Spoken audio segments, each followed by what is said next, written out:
Then rest your worried, troubled mind. Lay down your woes, lay down your woes.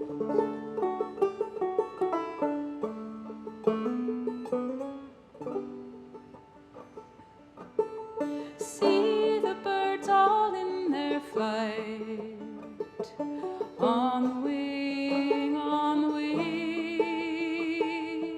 Hear them singing for today, not fearing for the morn.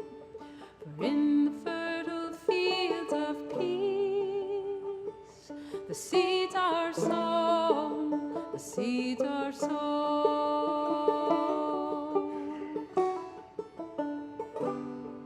I never learn, although I know that I'm not the things I own, and that I have enough each day, and I am richer than I know.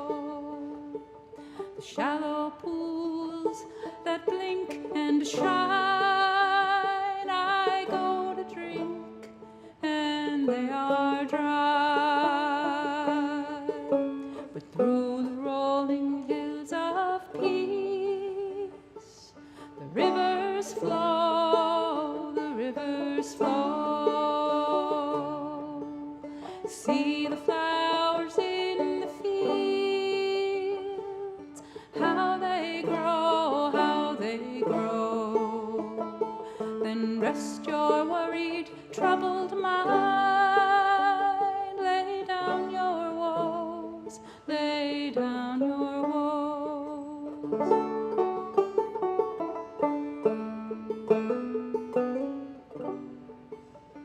All the hours of all the days on the earth,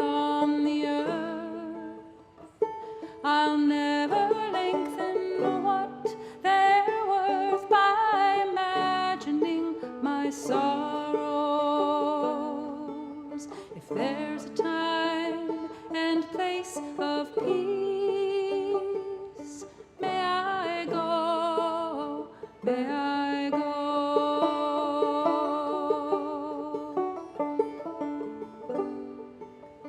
I will sing while I walk along the road, very slow, for the silent, unseen things my soul would rather know. And when I hear, I'll keep my heart, and love will be my fortune. Every other thing below, I let it go, I let it go. See the flowers in the fields, how they grow, how they grow. Then rest your worried, troubled mind. Lay down your woes, lay down your woes.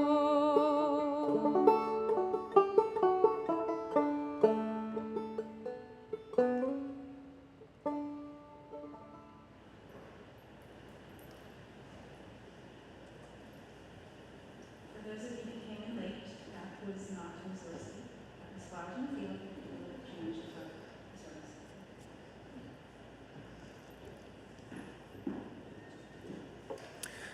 Good morning. Can everyone hear me all right? All right. So welcome to the First Unitarian Church of Pittsburgh. I didn't check the date, but I think today is Sunday, September 29th. I'm Robert Piemme. I'm a white man in his mid-30s. I have reddish, brownish, blondish hair and a mustache. I'm wearing a green jacket, and I have a sash, which is a Buddhist item, which is part of the Risho Kosei Kai Buddhist community, which we'll get to in a minute. In addition to this religious community. I've been a member of Risho Kosei Kai for 15 years, and we have a special guest speaker. Oh, and that's the next point. So with me today is our guest speaker, the Reverend James Lynch. Our minister, Reverend Kate Walker, is off today, and I have a short bio to share with all of you. So I first met James in 2009 at a Buddhist convention in Las Vegas, of all places. And since then, he has become a good friend, not only of myself, but of my family, some of whom are with us today, as well as one of my spiritual mentors. James earned a JD from SUNY and currently teaches business at Brooklyn College, where he also serves as the interim dean of their School of Business. In addition to that, he is the current vice president of the Buddhist Council of New York, and I believe the past president of that council. He's a trustee of the Parliament of World Religions, and he serves on a number of other nonprofit and public service committees in New York City.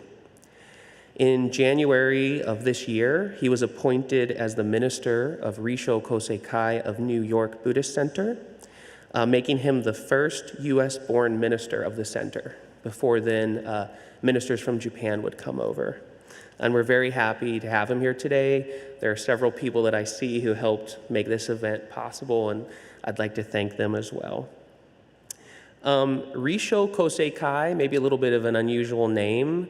Maybe it's not familiar to a lot of UUs, but in fact, the two religious organizations have a very long history going back to the founding of the Unitarian Universalist Association in 1961.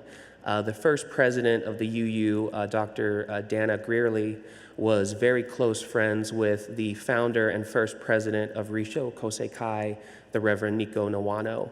And since then, there's been very close collaboration. The Risho Kosei Kai seminary in Japan has close ties with Meadville Lombard Theology School in Chicago, and there's often cultural exchanges. And so today's service is kind of an interfaith service of both Unitarian Universalism and Buddhism kind of mixed together. Let me see here.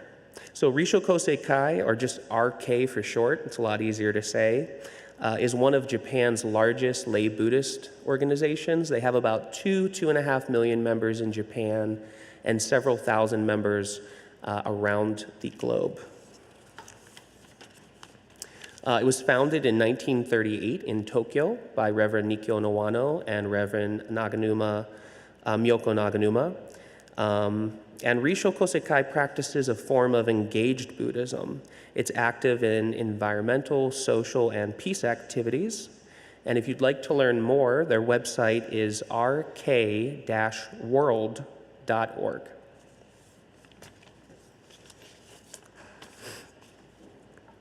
All right, so you are welcome here. If you are watching now or in the future, you are welcome. If you're a longtime member or you're brand new, you are welcome here. We Unitarian Universalists are one people of many beliefs, many origins, sexualities, and genders. We're a multi-faith religious community where all are welcome, diversity is celebrated, and questions expected. We are all growing, all learning, all loved. Just as you are welcome. If this is your first time with us, we'd love to get in touch with you. If you have not already done so, please go to our welcome desk, or if you're on YouTube, visit our website. You can Google First Unitarian of Pittsburgh and sign up for our weekly newsletter found at the bottom of the page. You're also invited to join us for social time on Zoom following this live worship. And to get a Zoom link, you can send an email to firstunitarianpittsburgh@gmail.com. There are a few announcements I was asked to make. The first one is, let's chat about the new UU values. It's an event happening today from 12 to 1 after the service in the Schweitzer room. I always get tongue-tied on that. This session is a presentation and discussion on the changes in the UUA's bylaws to UU shared values from the UU principles. Do we as a church want to start using the new shared values in our worship and other places? Please come and share your voice. And again, that's in the Schweitzer room from 12 until 1 right after the service. We also are going to have a small meet and greet in the priestly room with Reverend James, starting at about 12:15 and probably going until about 1:15, 1:30. There'll be some refreshments, Buddhist meditation, and what's called Hosa, which is like a Buddhist discussion group in Risho Koseikai. And Reverend Kate wanted to make sure that I wished all of our Jewish siblings a very blessed Rosh Hashanah. Beginning at sundown on Wednesday, our Jewish siblings will celebrate the new year. May they walk in peace, prosperity, and blessings. So I invite you to take a deep breath, arrive in body and spirit, and picture yourself connected to all others who are watching today and in the future. We turn to our chalice, the symbol of our Unitarian Universalist faith. If you have a chalice at home, we invite you to light it at this time. And the prayer for the chalice is going to be a little different. It is a Risho Koseikai prayer I'm going to do it in Japanese and then in English.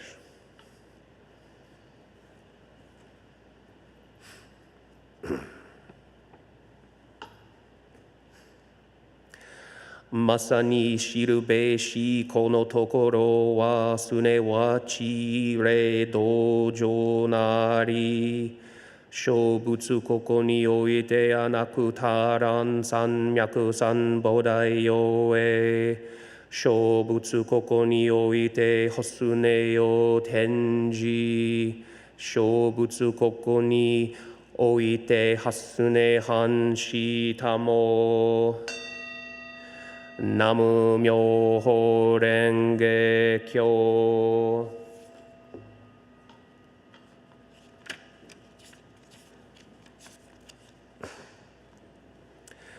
Let it be known that this is a place of the way. Here the Buddhas attain supreme enlightenment. Here the Buddhas turn the Dharma wheel. Here the Buddhas enter Parinirvana. Namu Myoho Renge Kyo.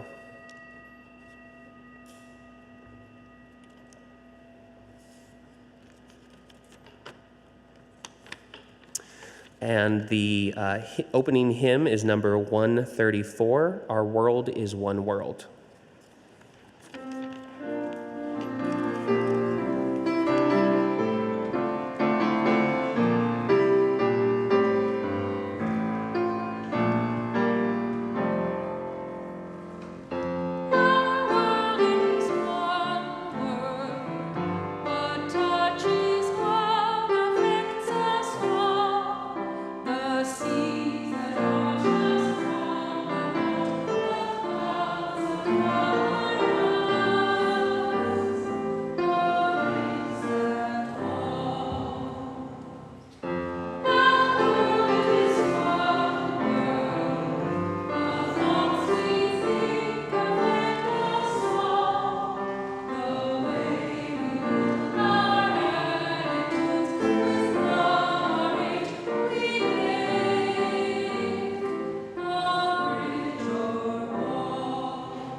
So we now have our collective reading, which is found in the inner page of the order of service. And please join me as you feel comfortable.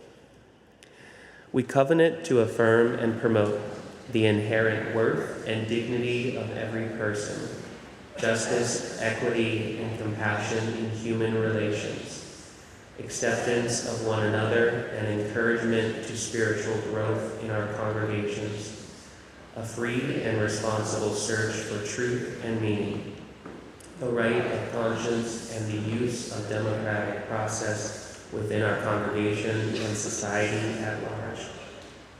The goal of world community with peace, liberty, and justice for all. Respect for the interdependent web of all existence, of which we are all a part. Journeying towards spiritual wholeness by working to build a diverse, multicultural, beloved community by our actions that accountably dismantle racism and other oppressions in ourselves and our institutions. Thank you.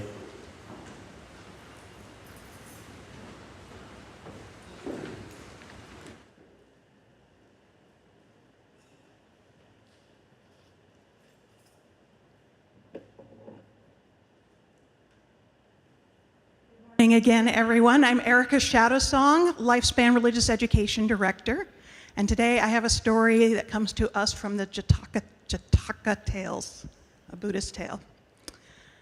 A long time ago in Japan, there was an old temple that stood on the outskirts of a very big city. And boys who wanted to learn to become Buddhist monks would go to that temple and they would learn with the monk who was there. So they would go, they would leave their homes and they would stay there in the temple. They were there all the time and they would learn from their wise teacher. One day, the monk had a surprising lesson for them. He gathered them around and he said, "Boys, I am old and I am no longer able to keep up this temple as I have before. And I haven't had a chance to teach you how to work for money. If we don't do something soon, though, our temple will close. So I have to ask you to do something." They listened with bated breath what was going on. And he said, "In the city that you come from, in that big city, are many, many rich people who have more money than they know what to do with. You'll be able to tell them by the way that they're dressed. I need you to go into the city and making sure that you are not seen. Follow them in crowded areas or in hidden alleyways, but anywhere where you cannot be seen. And take their purses from them.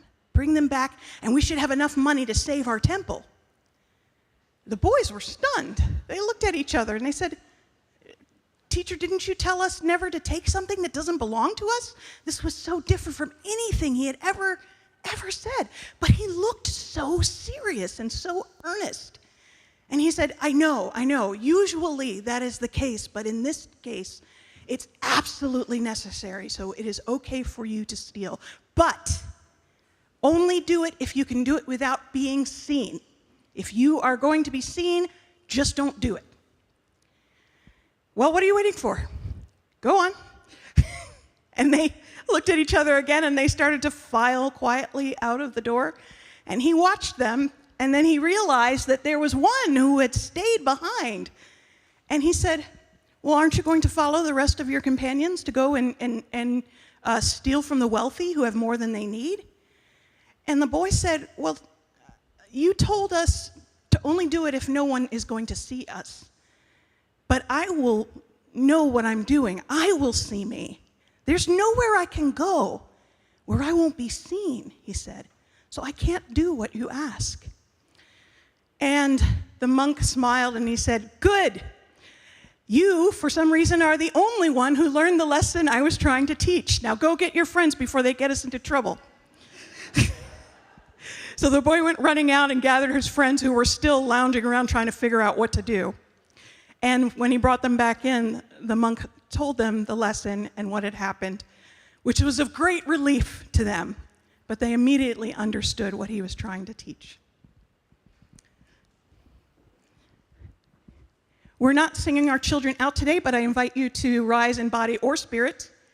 And the hymn is 1059. Thank you.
The Fall Stewardship Campaign begins on October 6th.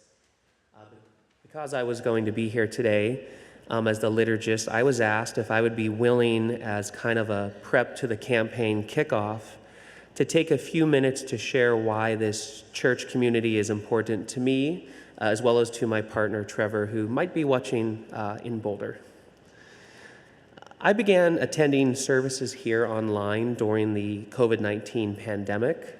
I already knew about the UU community through my membership in Risho Kosei Kai, and I later became a member in December of 2022. And my partner Trevor began joining me for church on Sunday. He knew it was important to me, and eventually he stopped saying Robert's church and would start telling people, well, our church. The two of us soon began volunteering to host the coffee hour. We figured it would be a good way to meet people, and it definitely was. And we later helped with the gardening committee. Earlier this year, I was able to help co-teach some of the Building Bridges classes. And the two of us also joined a few other members in organizing different pagan and earth-centered religious events here at the church as well. And through these activities, we've been able to get to know many of you, and we have always been made to feel welcome here.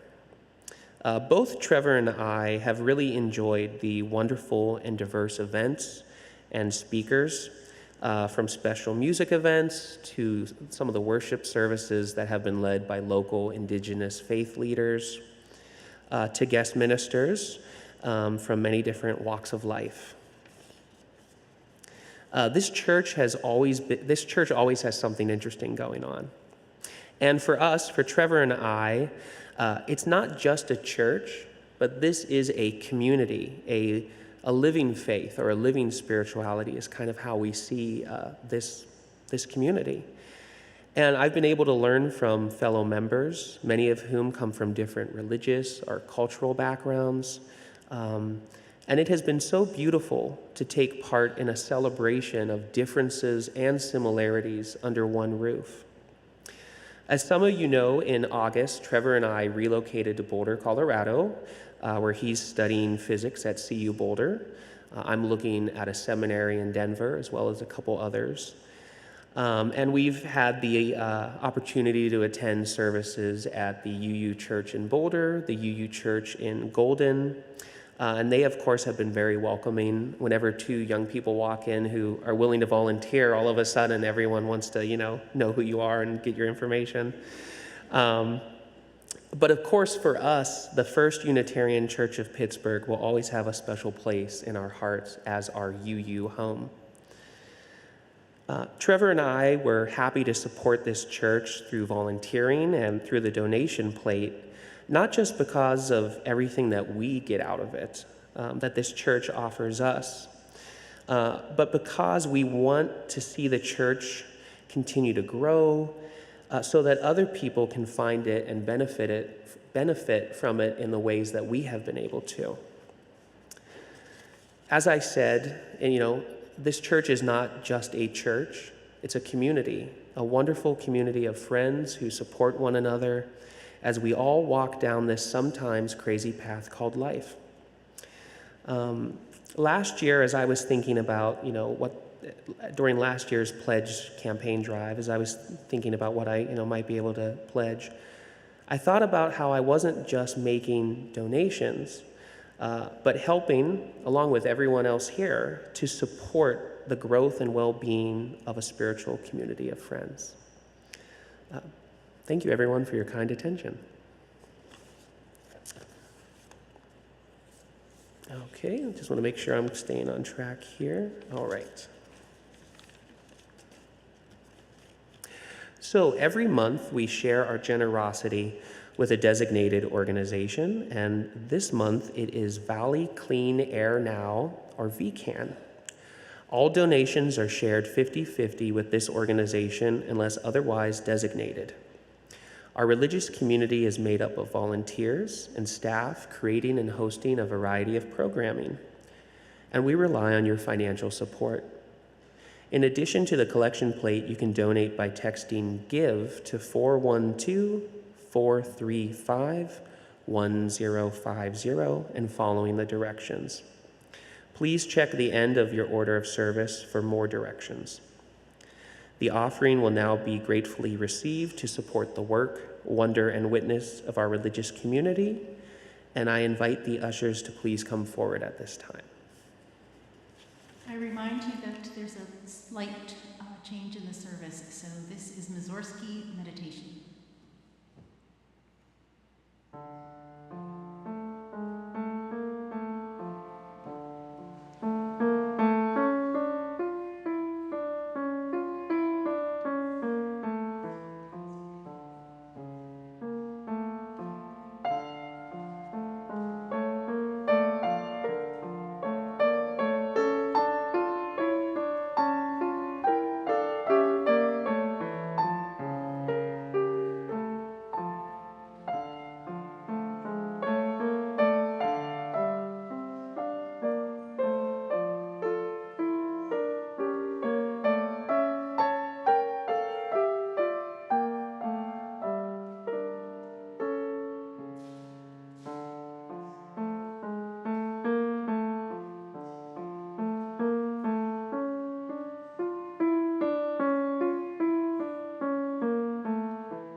I am not Robert. We're changing up the order of service again. I'm Stephanie Pulowski, commissioned lay minister with this church. We hold each other in our hearts and minds with all our joys and all our sorrows. We remember those who are experiencing losses of various kinds and those facing health challenges. We are aware that many are faced with heightened difficulties presented by these times that continue to be challenging for us all. May those who suffer or mourn find peace. May those who hunger or thirst be quenched with nourishment and sated with the elixir of life. May those who have experienced violence find care and comfort and the healing that comes in time. May all of us find the loving kindness that is ours to share. May we open our hearts and minds to encircle with love and care all in our community and beyond. So may it be. Amen, namaste, and blessed be. You're invited now into a few moments of silence, personal meditation, and prayer.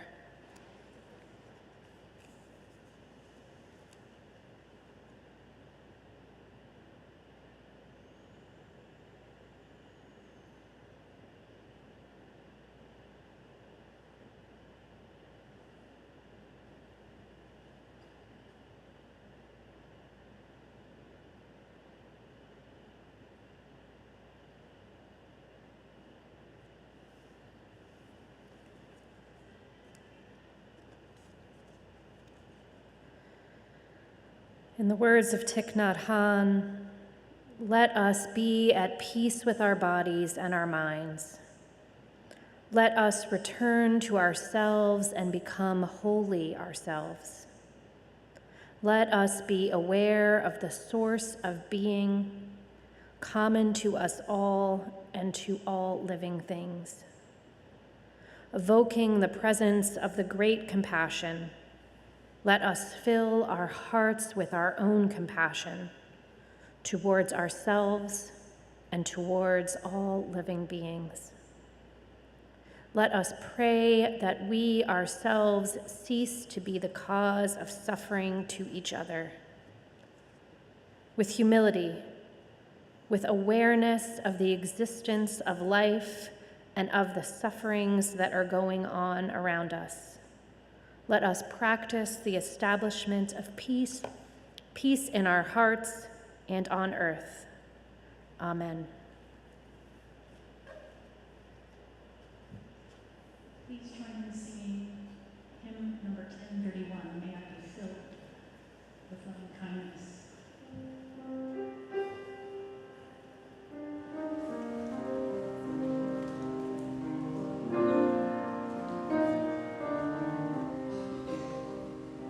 May I be filled with loving kindness.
Good morning.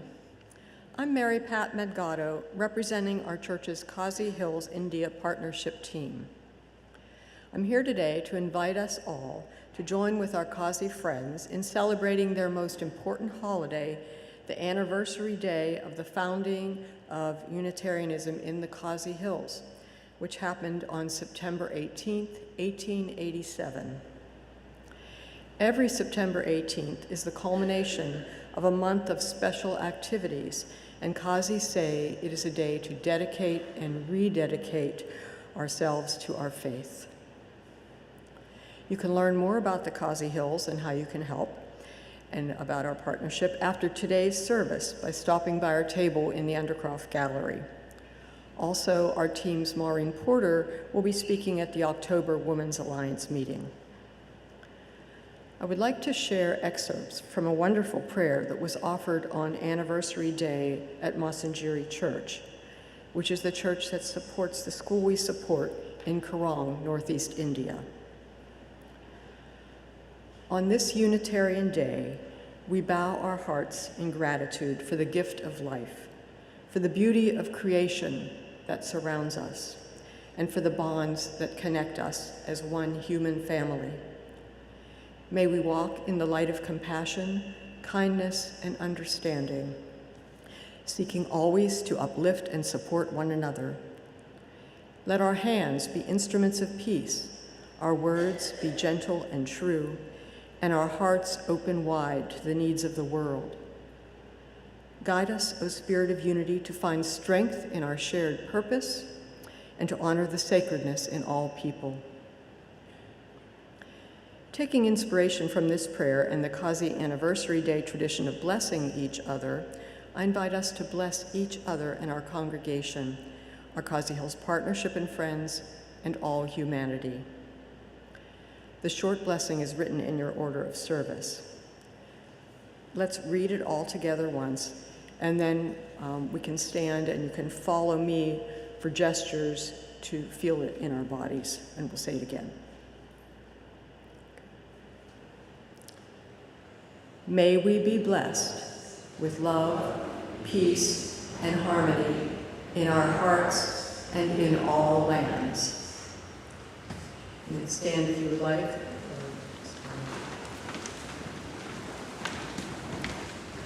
First gesture, make on the heart. May we be blessed with love, peace, and harmony in our hearts and in all lands. And now I invite you to turn towards someone around you and just share the gestures, the three gestures. So, love, peace, and harmony. May it be so. Thank you.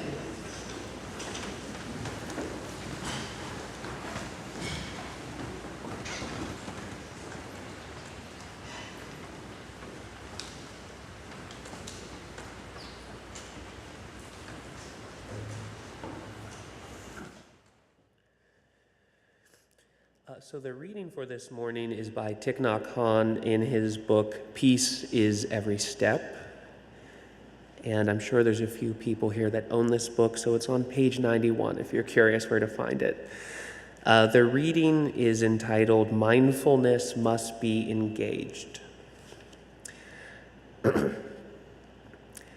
When I was in Vietnam, so many of our villages were being bombed. Along with my monastic brothers and sisters, I had to decide what to do. Should we continue to practice in our monasteries, or should we leave the meditation halls in order to help the people who were suffering under the bombs?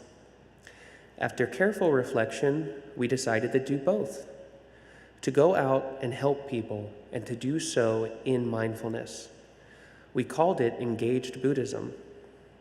Mindfulness must be engaged. Once there is seeing, there must be acting. Otherwise, what is the use of seeing? We must be aware of the real problems of the world, and then, with mindfulness, we will know what to do and what not to do to be of help. If we maintain awareness of our breathing and continue to practice smiling, even in difficult situations, many people, animals, and plants will benefit from our way of doing things. Are you massaging our Mother Earth every time your feet touches her?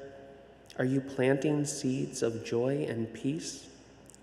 I try to do exactly that with every step, and I know that our Mother Earth is most appreciative. Peace is every step. Shall we continue on our journey? And with that, I'd like to invite the Reverend James Lynch up to the lectern.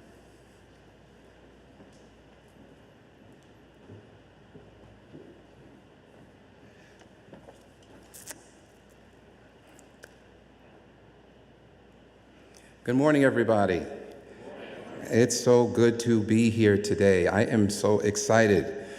First, I want to thank the First Unitarian Church of Pittsburgh and extend my gratitude to Minister Dr. Walker and all of you, the congregation and staff, as well as the ancestors of this church that made this moment possible. You know, this is an opportunity to speak in front of you this morning that I didn't know. I was a little nervous. I wasn't sure. I've never spoken in the UA community before. But as I was listening to you just now, as we were doing the service, I felt at home. I felt that I had come home. One of the things that Thich Nhat Hanh said. I want to describe myself. I'm an African-American male, about 5'9½", 195 pounds, because I just went to the doctor last week. Balding, I've lost my hair.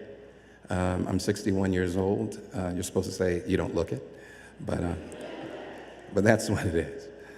I also want to give a special thanks to Robert and his family. Robert's mother graciously picked me up from the airport, and his father and sister were here today, treated me to a phenomenal vegan restaurant last night. I want to thank them for their warm hospitality. I have to say that Robert has been instrumental in my journey in becoming Risha Kosakai minister in New York. His friendship, his compassion have been invaluable, and I'm truly grateful for his support. And I think, you know, I have my remarks written, sorry. But I want you to know that, you know, he's an easy person to love. You know, he's walking the talk. That's what we're supposed to do, walk the talk. Be the book. Not just read the book, be the book. All right, whatever faith tradition we have, be the book. And Robert's one of those people who are living the book. So now before I proceed, I want to say it again. I'm reading my notes today, and why am I doing that? I want to make sure I get this message right. You know, every word I share today, I've actually been thinking about for a while. And we've been doing a lot of stuff in New York. We've had visitors from the UN, all this stuff, and I've been thinking over and over again what I was going to say to here. I even stayed up last night until about 12, redoing what I was going to say. So I wanted to make sure that my words brought us closer together today and to leave us with something practical for us to do. Again, my name is James Lynch, and I serve as the Risha Kosakai Minister of New York. We are a Japanese lay Buddhist organization. And one thing I wanted to point out that even Robert may not know, since I became the minister, we've been focusing, and the founder, Nikio Nuwana, wanted the New York Center, out of all the centers in the world, to be a peace center. And so we've been turning our mind directly to do that. Risha Kosakai has always been focused on peace, but particularly the New York Center was supposed to be a peace center, which emphasizes peace both at home and abroad. And I also, therefore, some people are watching on the YouTube. I want to thank all my Risha Kosakai members for their support. Our mission, just so you know, extends beyond New York to our sister centers, for example, in Chicago, Boston, and Florida. They all are under the umbrella of New York, though they do their own things locally. We work to commit and create peace and compassion wherever we are. I love what you did, like the partnerships with the local things. I love what you said about partnering with other faith traditions in the local community. That's wonderful. That's what we try to do as well. We also take active participation in interfaith activities through organizations like, I don't know if some of you might know it, Religions for Peace, USA, and the Parliament of World Religions, which is one of the largest interfaith organizations in the world. I wanted to take a moment for you to understand why being here today is such an honor. Let me share a bit about my background. I come from a family deeply rooted in interfaith work and ministry. My late great-grandmother, who was a slave, whom I knew personally, founded over 4 Christian churches in the New York area. Her children, my great-aunts, followed in her footsteps, and both of my grandparents served as ministers, one as a traditional Christian minister and the other as a unity minister, helping to establish a church in Brooklyn. Now, I'd like you to think about this for a moment. My lineage spans multiple generations of spiritual seekers going back to slavery, who believed in the power of faith and to bring about change. And what is powerful about this story is that it embodies how different faith traditions can coexist. They can influence one another and create something greater than the sum of their parts. I want you to think, I like the way how you guys engage in your faith practice. I want you to think, how many of you come from families with strong religious or spiritual traditions? Yeah, raise your hands. There you are. Isn't it amazing how our spiritual roots influence who we become? These traditions don't just belong to the past. They continue to shape us and connect us to something larger than ourselves. Indeed, they have brought us here today together so we can share in fellowship. They live through you. So interfaith dialogue is not just a concept to me, it is woven into the very fabric of my being. Growing up, I witnessed how different faith traditions could come together, not to compete, but to enrich one another. So when I say that I'm honored to be here in this church at this time, on this day, I mean it. A church that values social justice, community service, and interfaith engagement. I really feel like I'm at home. So let's talk about what we were going to talk about today. I have to go back particularly, let me go back exactly what the topic is, let me make sure. It says the Bodhisattva path, something we all can live with. I love the fact that you used Thich Nhat Hanh. You can't go wrong with Thich Nhat Hanh, who recently just passed. But physically he passed, but the fact that we can read his words and be in spirit with him, he's still here with us. Now today, I want to go into sort of what the reading went into and go a little bit deeper into that and say, into the heart of our discussion, the path of the Bodhisattva. Well, traditionally in Buddhism, a Bodhisattva is seen as someone who has attained a deep understanding of the truth, is on the path to enlightenment, but makes a profound vow to delay their own enlightenment to help others achieve liberation first. This is an extraordinary act of compassion and selflessness. Let's make this real for you. Imagine you've trained all your life to reach the peak of a mountain. You're just a few steps away from the summit, but instead of claiming your victory, you turn around, walk back down, and help others who are struggling on their way up. This is the essence of Bodhisattva path. But it's not just about grand acts of sacrifice. The path of the Bodhisattva is about recognizing that every moment of our life offers us a chance to be compassionate, to be wise, and to be of service. It's about realizing that our lives are interconnected and that by lifting others, we lift ourselves.